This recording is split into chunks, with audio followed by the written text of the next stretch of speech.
Now, a servant's heart is measured greatly by a person's unselfish willingness to serve. Now, this is becoming more and more rare this day because people got so much going on. They don't have time to volunteer. But I want to tell you about the miracles of serving. Miracle House Ministry out in Costa Mesa was a ministry of Calvary Chapel where kids would get together, teenagers would get together, and they'd go into a neighborhood and they'd find a house that was getting kind of run down and overgrown, and they'd go up and they'd say, "Would you mind if we cleaned up your property for you?" And they'd do it all free just to serve. And so many people came to Christ because of that. They went to one house and this little elderly lady came, a widow, and she said, "Oh, I just don't have any money to pay you." Boy, no, we're not here for the money. We're here to help you. And they cleaned her windows, painted, did some painting, cleaned the yard all up.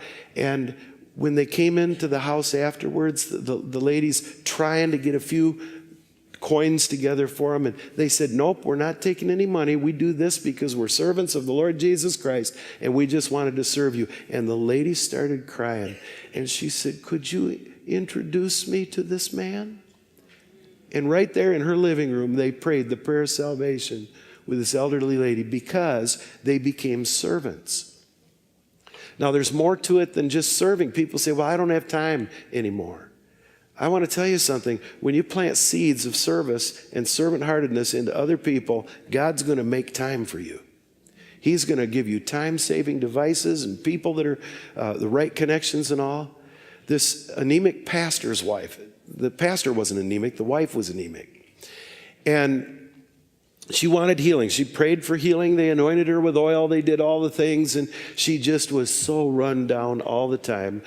She asked God, "What do I need to do to get out of this anemic condition?" And she was taking iron and everything, and nothing seemed to work.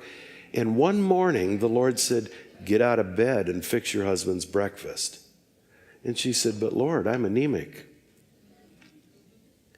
And the Lord didn't say anything else. And so she had a choice: get out of bed, fix her husband's breakfast, or stay in bed claiming anemia.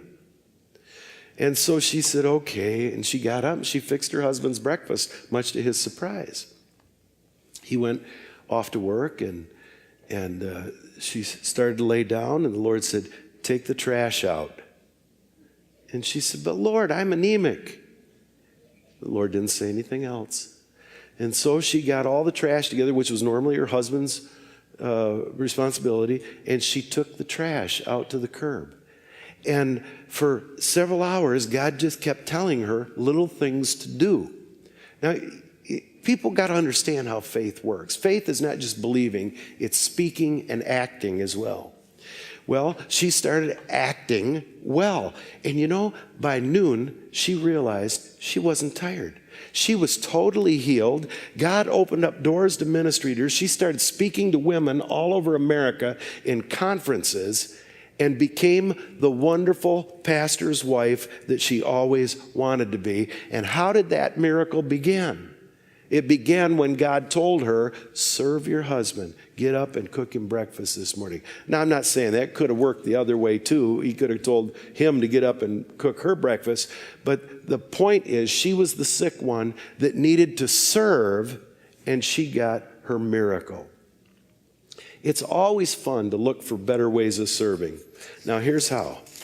I'm going to give you some hints, just some little tips on how to serve. Number one, serve in a way that does not draw attention to yourself. Here's what Jesus said, Matthew 6 from the Message. "Be especially careful when you're trying to be good so that you don't make a performance out of it. It might be good theater, but the God who made you won't be applauding." In other words, when you serve, don't do it for drama, for theater. Do it because you really just want to serve. He went on and he said, when you do something for someone else, don't call attention to yourself. You've seen them in action, I'm sure. Play actors, I call them. Treating a prayer meeting and street corner alike as a stage, acting compassionate as long as someone's watching, playing to the crowds. They get applause, true, but that's all they get. When you help someone out, don't think about how it looks. Just do it quietly and unobtrusively. That's the way your God, who conceived you in love, working behind the scenes, helps you out. So what is Jesus saying? In a nutshell, serve in a way that doesn't draw attention to yourself.